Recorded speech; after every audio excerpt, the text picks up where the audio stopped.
ہم نے بس اب کیا کرنا ہے کہ انشاءاللہ تعالی اس کو سنبھال کے رکھنا ہے. پاکستان کے نام پہ قائم ہوا.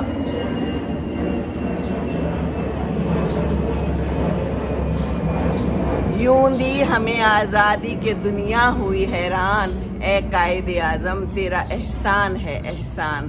تو اس احسان کا اب پتہ چلتا ہے نا کیسے مسلمان مشکل میں ہیں انڈیا میں، اور پھر جھوٹ سچ بھی ہے، مار رہے ہیں، پکڑ رہے ہیں، ایسے ہی پکڑ لیتے ہیں.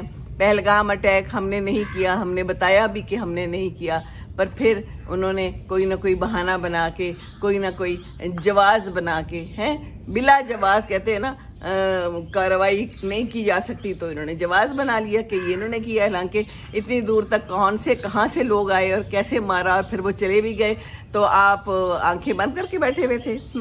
تو بہرحال اے پتر ہٹاتے نہیں وکدے، جو ہمارے پیارے بیٹے ہیں، جو ہماری مائیں ہیں، یہ بھی بڑی سیکریفائز کرتی ہیں. میں تو کہتی ہوں مجھے بھی لا کے دے دیں کوئی پستول، کوئی گن دے دیں ہیں، اور کوئی ہو نہ آئے تو ذرا میں بھی اس کو ماروں، دل اور کلیجہ ٹھنڈا ہو جائے.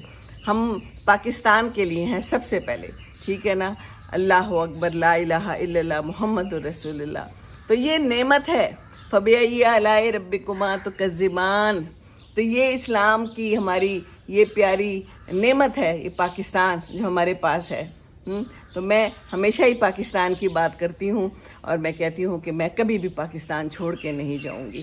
جینا مرنا پاکستان کے ساتھ ہے.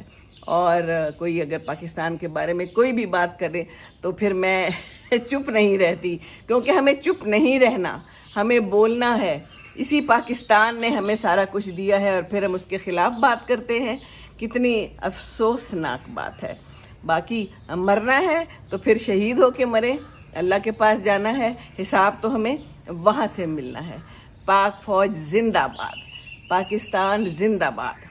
ہے جذبہ جنوں تو ہمت نہ ہار، جستجو جو کرے وہ چھوے آسمان.